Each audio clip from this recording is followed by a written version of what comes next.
Y lo nuestro es una revolución de las conciencias.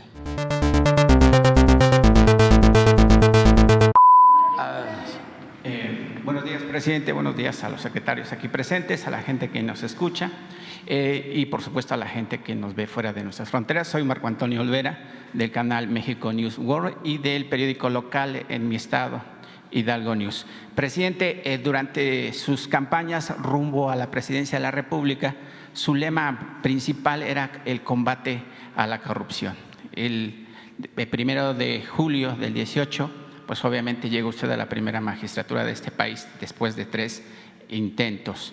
Pero durante estos 4 años se ha combatido la corrupción. Hay claras evidencias donde la corrupción se está combatiendo, pero no así la impunidad, presidente. Le explico y quisiera que hiciera usted una reflexión sobre el tema del Poder Judicial, porque finalmente el Poder Judicial sigue siendo un talón de Aquiles para la impartición de justicia en este país, donde ministros, jueces, ministerios públicos, pues son los responsables de la impunidad en este país. No todos, lo aclaro, hay algunas excepciones y donde algunos jueces, ministros y, por supuesto, ministerios públicos, pues son brillantes en su trabajo que desempeñan. ¿Por qué lo digo, presidente, el tema de la impunidad en su gobierno? Porque Juan Collado actualmente en su cuenta bancaria en Andorra tiene 224 millones de dólares. Rosario Robles, que recién se fue a su casa, participó en la estafa maestra y ahora opina en los programas de Ciro Gómez Leiva, de Carlos Marín, de Joaquín López Dóriga, como si fuera una mujer honesta. ¿Con qué moral se atreven a darle esa apertura a esta señora que participó en la estafa maestra? También está, por supuesto, la hija de Manlio Fabio Beltrones, actual senadora del PRI, que tiene en su cuenta bancaria en Andorra, según documentos del periódico El País, con 11 millones de dólares. Usted tiene el apoyo del pueblo, presidente. Tiene el apoyo de la Marina, del Ejército y también tiene el apoyo de los integrantes del Congreso mexicano. ¿Qué lo hizo virar para no intervenir, para no trabajar en coayudancia con el presidente de la Suprema Corte, para hacer una limpieza de este Poder Judicial que está podrido, presidente? Y las víctimas, pues hay miles. Hay gente que está encarcelada de manera indebida, hay gente que se robó un pastelillo y está en la cárcel, hay indígenas que están en la cárcel por no saber hablar español y siguen ahí purgando penas muy largas. Obviamente también es ahí el tema de los ministerios públicos, de los jueces. Nada más le voy a poner uno de los 1000 casos que hay en las cárceles mexicanas. Se trata del joven Edwin Alberto Plaza Rodríguez, que fue detenido el 2 de diciembre en el filtro Puente Colombia en Nuevo León, donde lo bajaron de un autobús en el que se trasladaba por elementos de la Fuerza Reacción Coahuila. Posteriormente, sin obviamente verificar si era culpable o no de los delitos que ahora voy a mencionar, lo metieron al Ceferezo de Piedras Negras. Posteriormente lo trasladaron a Gómez Palacio, Durango. Después, y actualmente lo tienen en el Ceferezo de Torreón, Coahuila. Tiene el expediente 5570, y lo acusan de delitos de crimen organizado y secuestro. Ahora el juez le dice que acepte la culpabilidad de estos delitos, que le darán 30 años de cárcel y que después en 15 años va a salir del reclusorio. Presidente, ¿cuál es ese mensaje? ¿Cómo podemos limpiar? ¿Usted por qué viró en no participar para la limpieza del Poder Judicial? Porque le vuelvo a reiterar, usted tiene el respaldo del pueblo. Su gobierno ha hecho énfasis en el combate a la corrupción y hay evidencias que se ha combatido la corrupción, pero la impunidad sigue a flor de piel.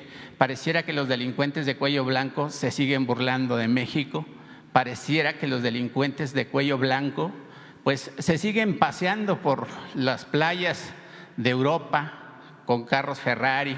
Ahí también está Romero de Champs, que también sigue en el limbo el caso de este señor que llevó casi a la quiebra a Pemex, presidente. Le voy a dejar aquí, aprovechando que está la secretaria Rosa Isela, todo el caso de este joven para que obviamente si pueden auxiliarle, si pueden ver qué pasa con este tema. Pero yo quisiera saber una reflexión sobre el tema, presidente.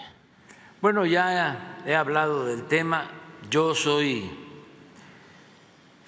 un convencido de que el principal problema de México era la corrupción. Y sí, continúa habiendo corrupción, pero ya no es lo mismo. Antes el gobierno estaba orientado por entero, por completo, a el saqueo, a la corrupción. Decía Tolstoy que un Estado que no procura el bienestar del pueblo no es más que una banda de malhechores.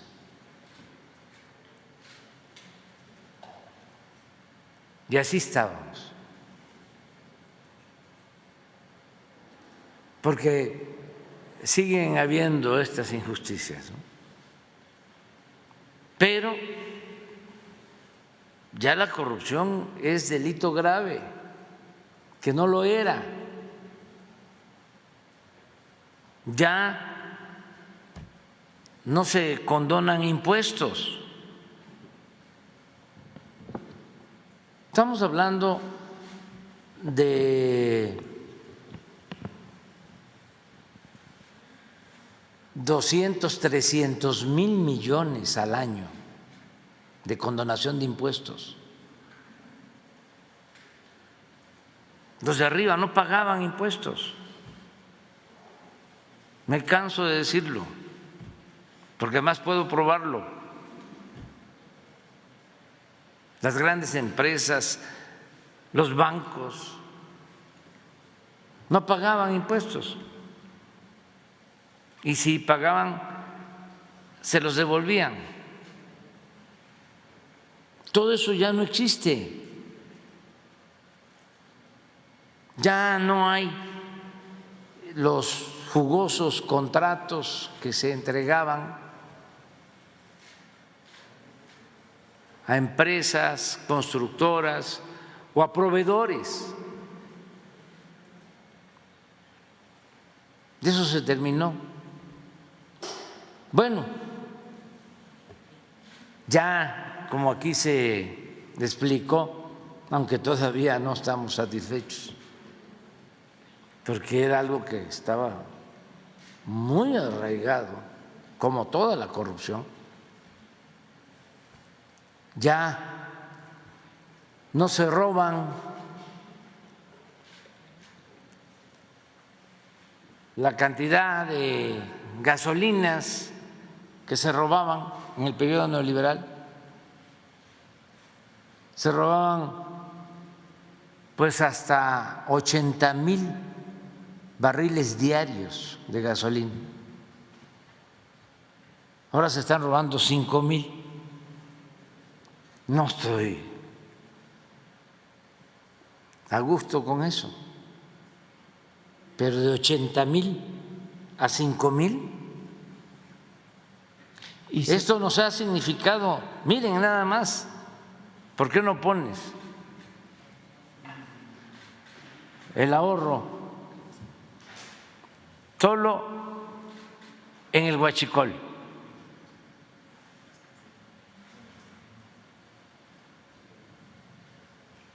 Entonces, sí, se ha avanzado mucho. 231,000 millones de pesos es lo que estimamos de ahorro. Así lo encontramos.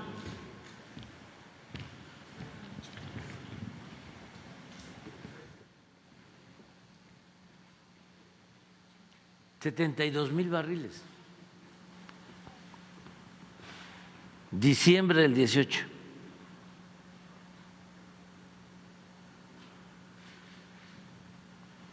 Aquí tomamos la decisión.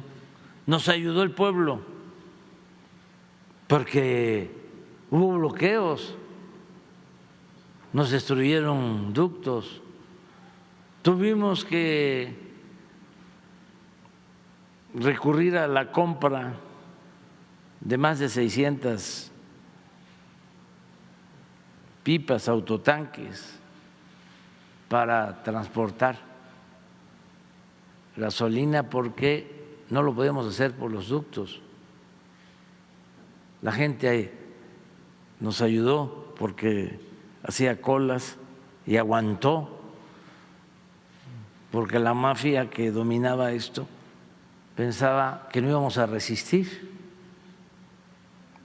por el desabasto de gasolina. Y resistimos, y miren,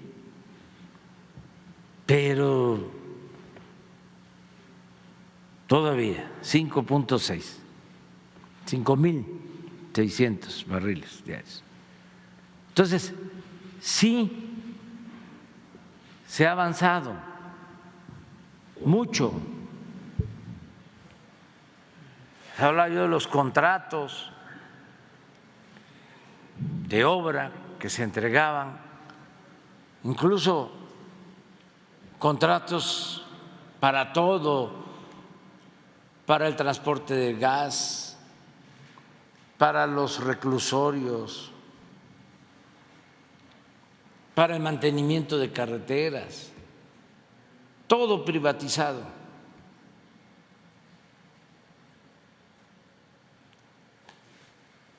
La compra de medicinas, 100,000 millones de pesos al año para 10 distribuidores, ni siquiera laboratorios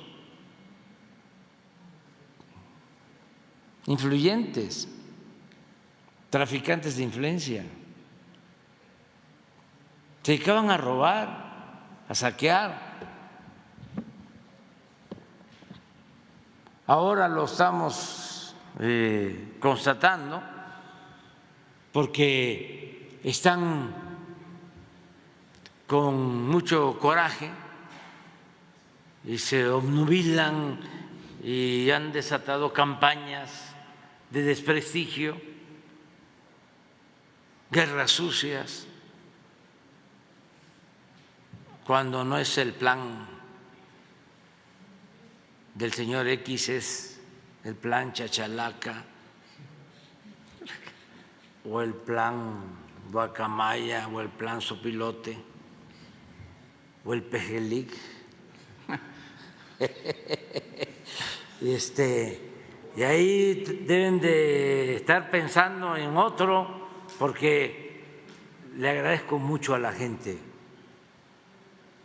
El pueblo es mucha pieza, el pueblo de México. Y no les ha funcionado nada. Y traen asesores, publicistas, expertos, hackeadores, y hacen colectas y gastan muchísimo dinero y compran a todo el que se deja.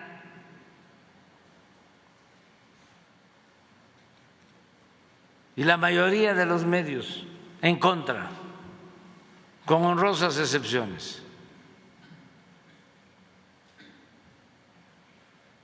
Y nada, no han podido. ¿Cuál es la clave? lo que tú mencionabas, no permitir la corrupción, no permitir la impunidad y atender a la gente, Pero apoyar a los pobres, apoyar al pueblo. Pero el actuar de los ministerios públicos, yo sé que hay división de poderes, presidente, y lo tengo claro y la Constitución lo establece, pero ellos cobran, están jueces de 15, 20 años y siguen una impunidad terrible. Es que se trata de un proceso de transformación. ¿Qué es lo que pasaba? Había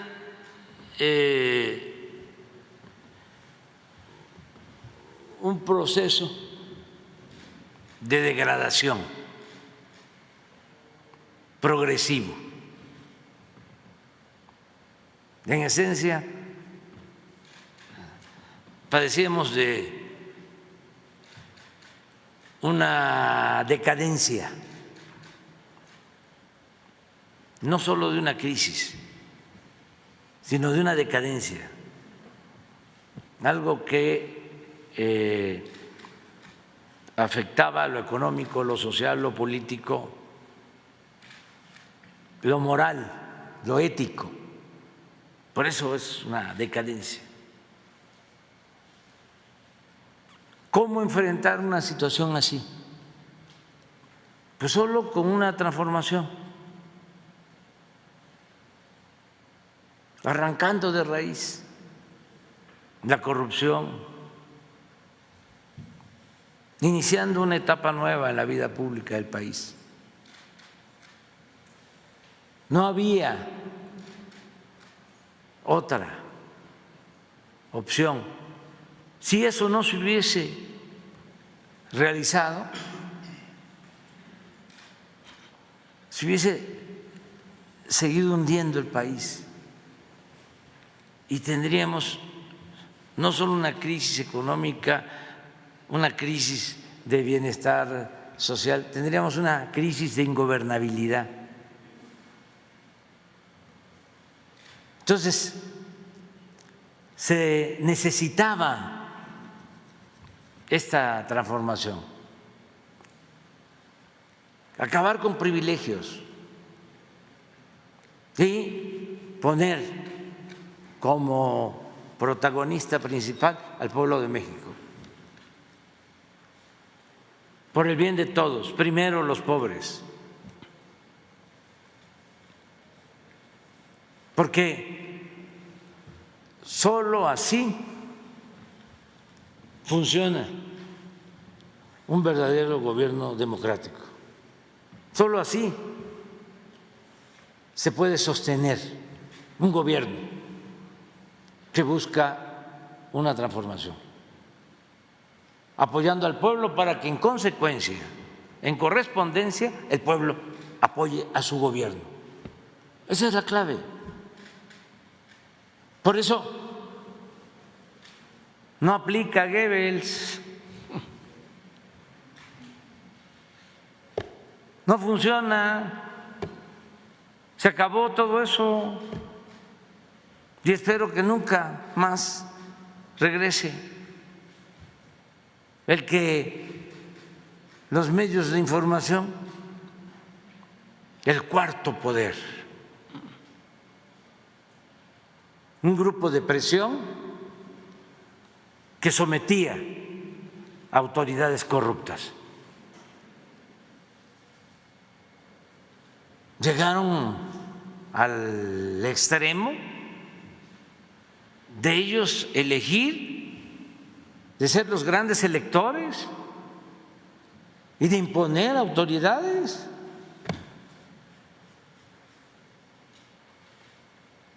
Haciendo a un lado o manipulando al pueblo.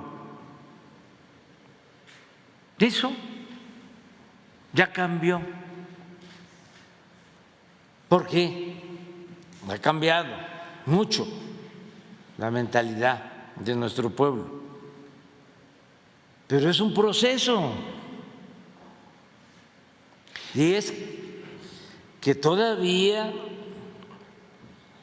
no ha terminado de morir lo viejo y no ha terminado de nacer lo nuevo. Estamos sentando las bases, pero vamos a cumplir 4 años. Sí. En diciembre. Son 4 años. A usted nada más le faltarían 2, pero ha trabajado 8 porque casi trabaja 20 horas. Estoy seguro que voy a entregar la estafeta a quienes van a continuar. Estoy seguro de eso. Eso me tiene muy contento, porque no va a haber marcha atrás. Lo que diga mi dedito. No, ya no van a regresar los corruptos. No les van a funcionar sus campañas publicitarias, su guerra sucia. Ya se echó a andar este proceso, pero lleva todavía más tiempo. Nos faltan 23 meses, menos de 2 años, pero vamos a hacer todavía muchas cosas y estoy muy contento porque hay relevo a la vista.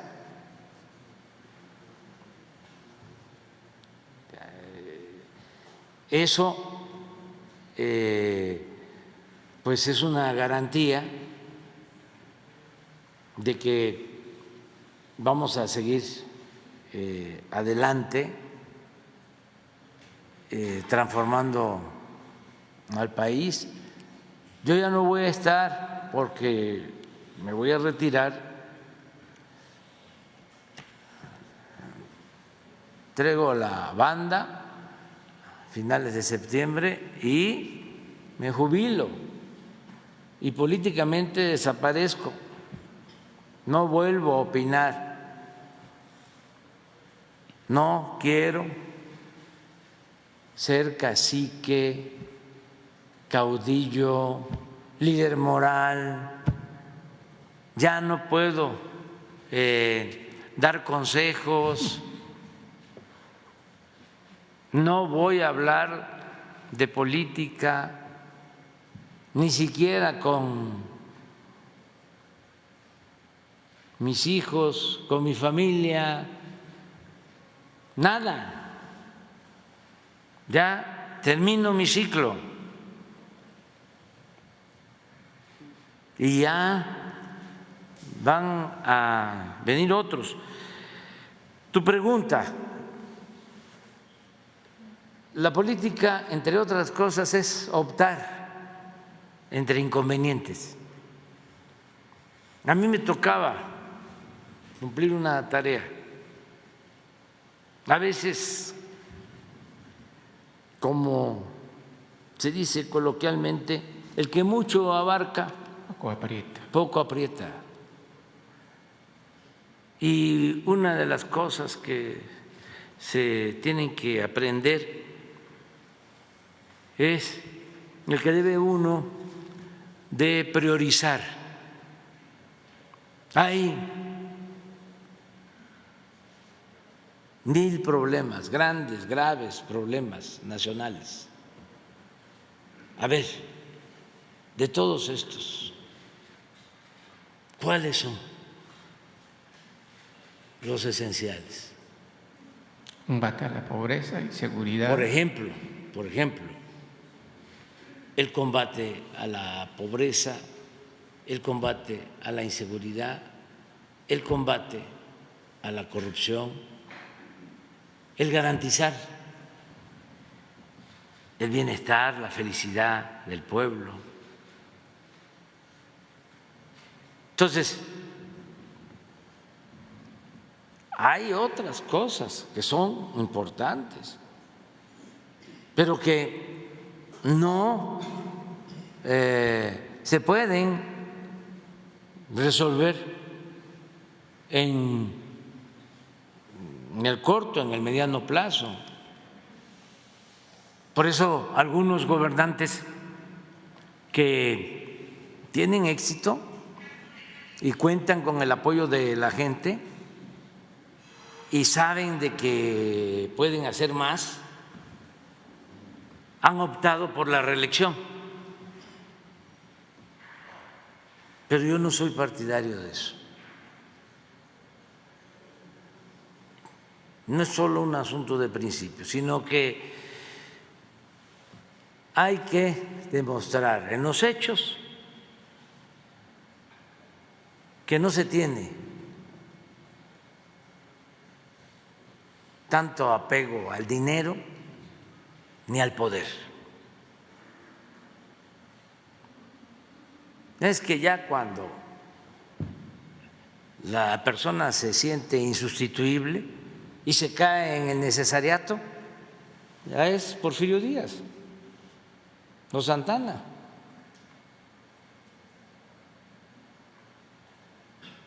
¿Qué decía Porfirio Díaz?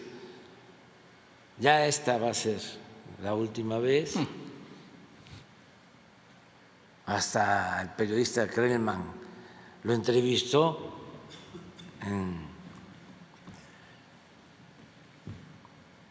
1906 y dijo que ya el pueblo estaba preparado para la democracia. Le preguntó, ¿cree usted que ya el pueblo de México esté preparado para la democracia? Dijo, sí. Y a los pocos días, y está documentado, su periódico favorito, que como paradoja se llamaba El Imparcial, saca un reportaje diciendo, no, ¿cómo nos va a dejar? ¿Qué va a hacer del país? ¿Y la paz? ¿Y el progreso? Le necesitamos. Y ahí van, ¿no?, las fuerzas vivas a verlo en Chapultepec, a decirle, le necesitamos. Ya salía él a decir, me voy a sacrificar otro periodo por el pueblo y por México. Entonces, son procesos, se está avanzando. Hay algo que es importante, la revolución de las conciencias, el cambio de mentalidad. Yo decía que hay veces que se llevan a cabo revoluciones y que se avanza, pero los más conscientes son una minoría, una vanguardia, y la mayoría del pueblo sigue pensando igual, aún con una revolución. Por eso fracasan, porque si el pueblo no participa, no es capaz de exigir, defender sus derechos, pues los de arriba, aunque hayan encabezado un movimiento revolucionario, se echan a perder, no resisten las tentaciones del poder. Revolucionarios viviendo en residencias y con autos de lujo, como los oligarcas que derrotaron. ¿Qué es lo importante en México de este movimiento? Que la toma de conciencia no se da solo en una minoría, No somos nada más los dirigentes, son millones de mexicanos. No hay en el mundo un movimiento así. Entonces eso es una garantía, porque es un despertar ciudadano, ya una voluntad colectiva dispuesta a hacer valer sus derechos. Ese es el aporte del movimiento, de muchos, de millones. La gente ayuda, mujeres, hombres, en todos lados. Vamos a Tamaulipas y ahí está la gente apoyando. A donde visitemos, ahí está la gente. Entonces, ya eso es importante. Claro que falta lo que mencionabas de los ministerios públicos, la compañera también tiene razón, falta, porque no todos los ministerios públicos son corruptos, falta que tengan más elementos para poder hacer mejor su trabajo, falta también que se vayan capacitando, actualizando en la práctica, porque es en la práctica donde se aprende más, para que sus investigaciones estén bien hechas y que no sirvan de pretexto para que los jueces las echen abajo y dejen libres a delincuentes solo porque se integró mal una o porque son sus amigos, presidente. Averiguación. Existen las dos cosas. Existe la ineficiencia y existe también la mala fe. No se ponen de acuerdo. Eso desde hace mucho tiempo. Si tú integras mal la averiguación, se cae. Yo voy, ¿sí?, a darle la libertad a este presunto delincuente. ¿Sí? Pero pensemos en que se tiene que trabajar más y que no todo está podrido en la Fiscalía, hay gente buena, como también en el Poder Judicial, jueces buenos, rectos, otros muy corruptos, pero además que no tienen espíritu de juez, porque no actúan con imparcialidad, los domina su ideología conservadora. Hay jueces que están al servicio de los potentados, magistrados y desde luego ministros, afortunadamente muy poquitos, la mayoría no, pero les llega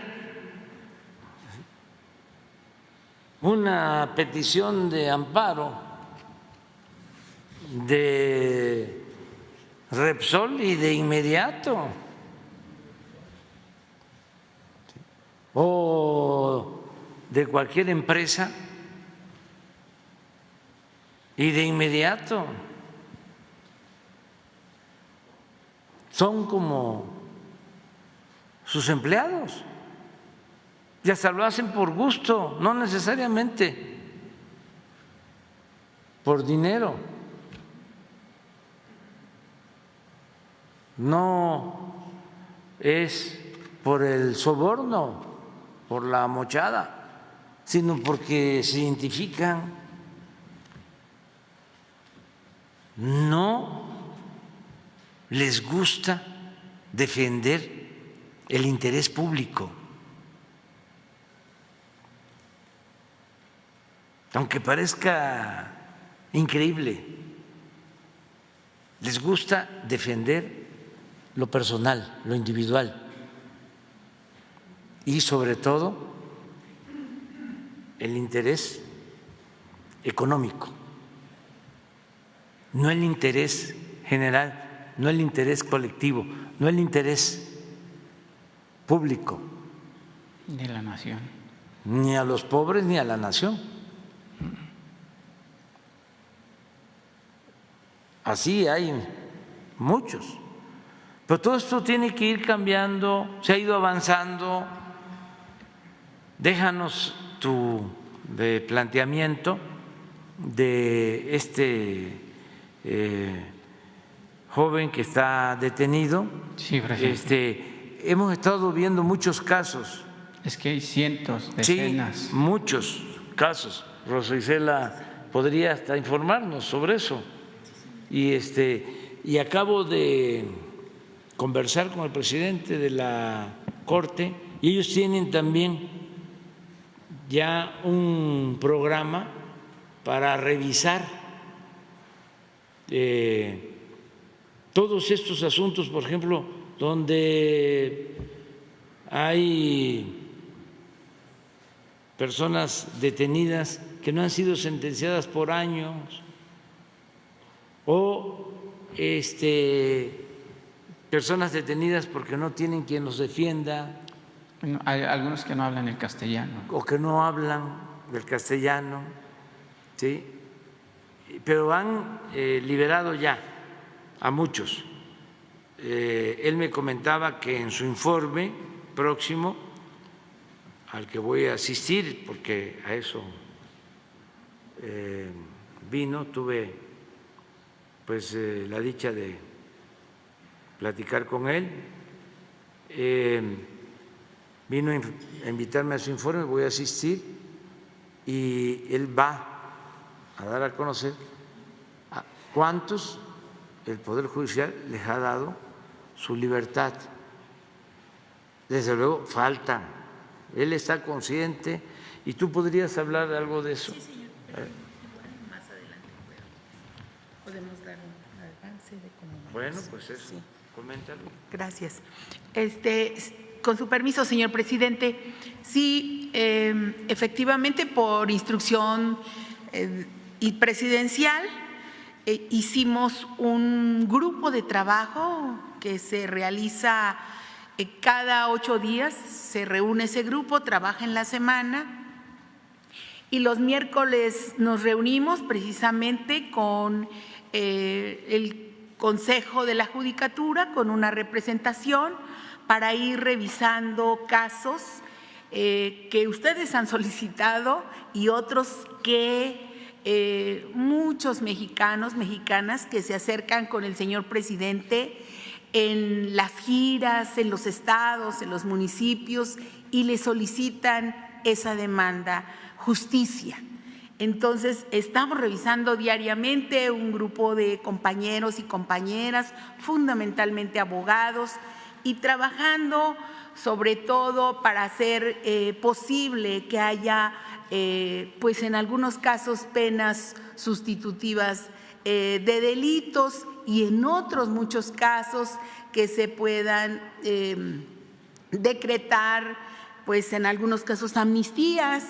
Y estamos viendo también con muchos estados que están siguiendo este ejemplo de revisar sobre todo aquellas personas que tienen muchos años en los reclusorios y en los cuales pues no hay sentencias como aquí se informa. Yo comentaba ahorita con el señor presidente que si en días posteriores podríamos actualizar el informe de lo que él nos solicitó para septiembre y podemos tener un nuevo informe para octubre o a principios de noviembre y que pudiéramos estar junto con el Poder Judicial y algunos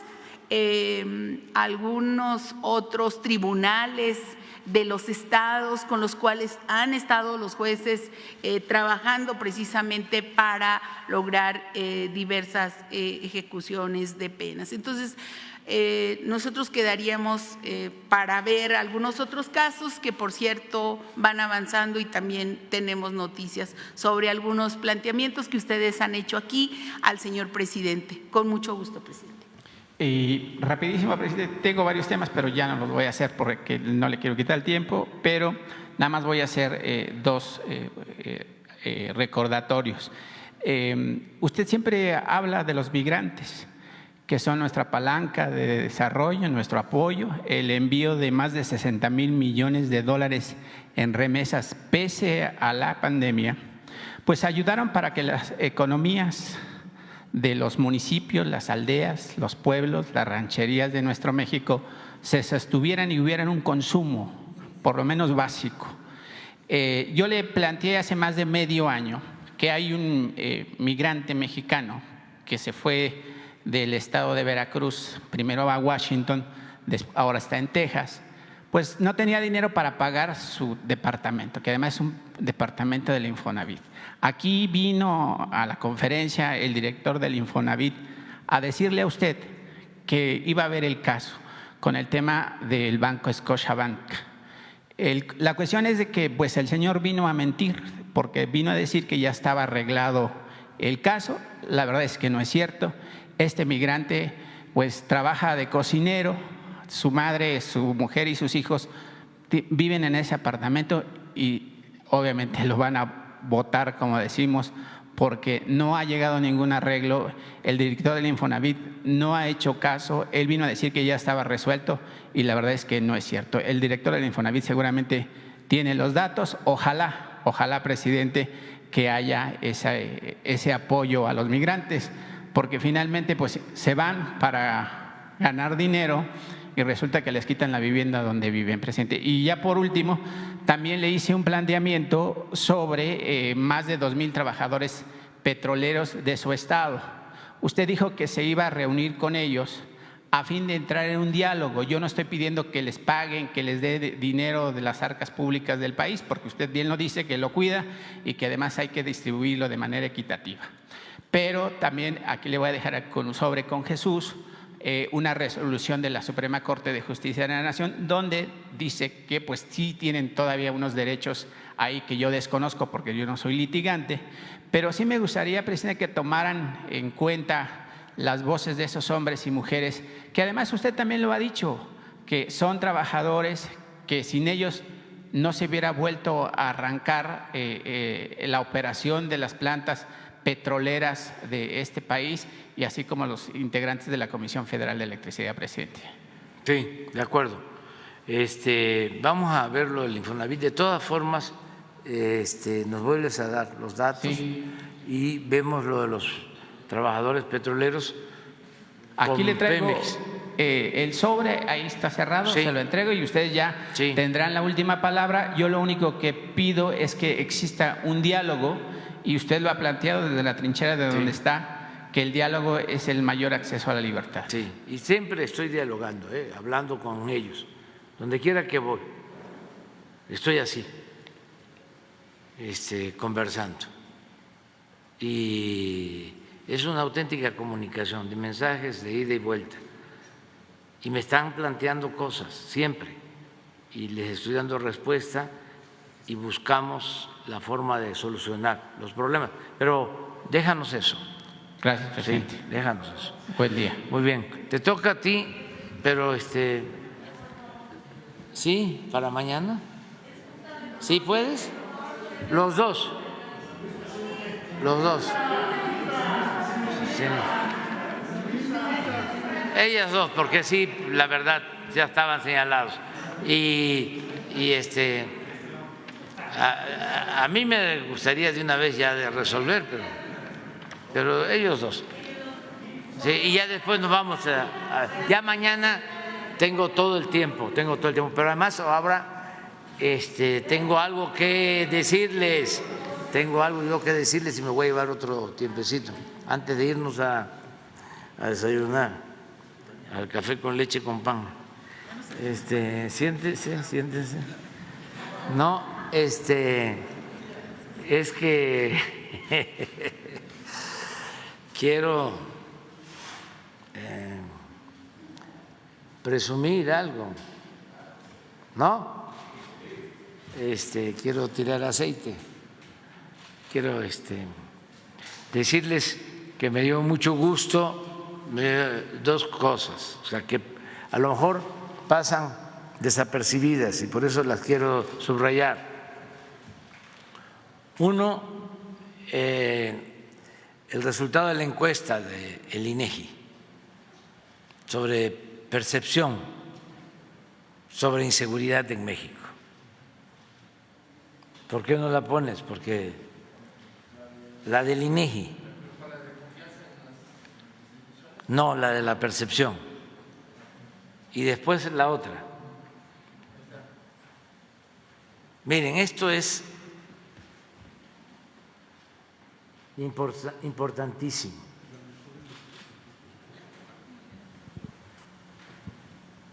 Desde que se está haciendo la encuesta,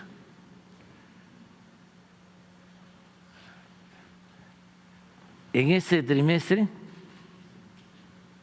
es el más bajo.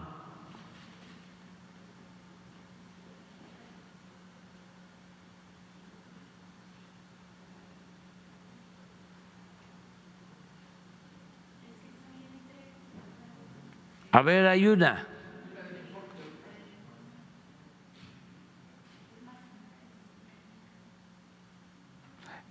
Y es percepción, pero ayuda mucho a entender que la gente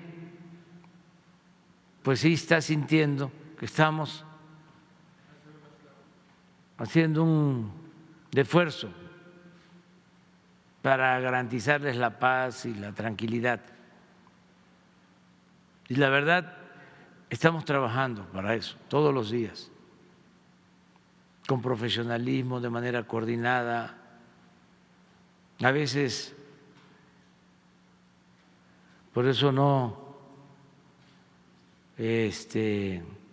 considero justo que de manera grosera traten a servidores públicos del Gabinete de Seguridad. No lo considero justo, y menos cuando está de por medio solo la politiquería.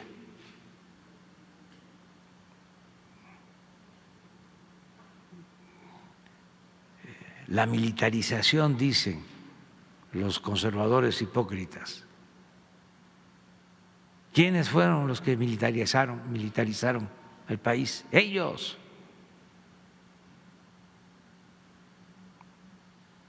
Ellos eran los que permitían la tortura,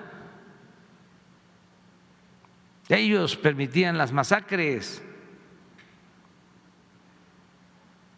ellos eran los que daban la orden del mátalos en caliente.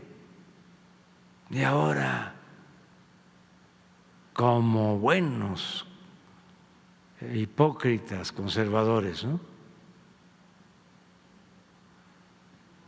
se convierten en los paladines, en los defensores de los derechos humanos. No, la verdad, no somos lo mismo, no somos iguales.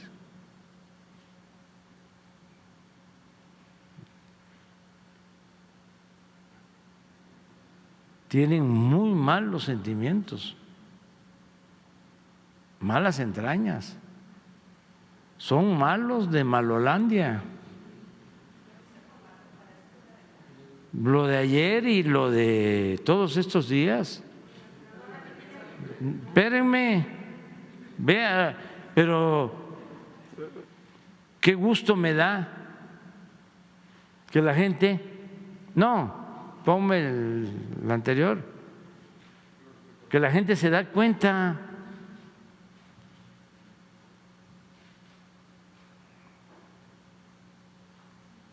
Y no solo eso, ahora sí tengan para que aprendan, sigan votando en contra de la Marina, sigan votando en contra de la Secretaría de la Defensa, sigan votando en las cámaras en contra de la Guardia Nacional. Eso es lo que piensa el pueblo. ¿Y esos legisladores a quién representan? Se supone que al pueblo, pero no representan a los grupos de intereses creados, representan a los corruptos, a los que han saqueado a México, a los que se sentían dueños de México, y por eso su enojo. Pero qué dicha enorme el poder enterarnos de que esto es lo que piensa la mayoría de la gente, la mayoría de los mexicanos. El pueblo es mucha pieza.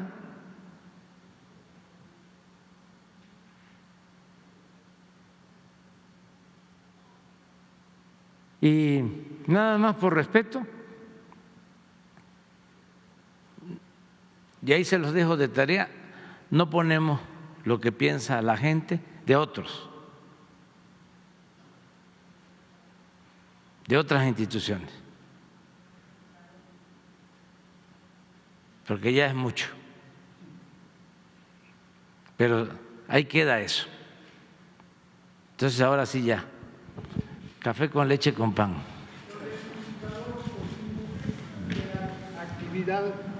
Esa para mañana, que es buena noticia también.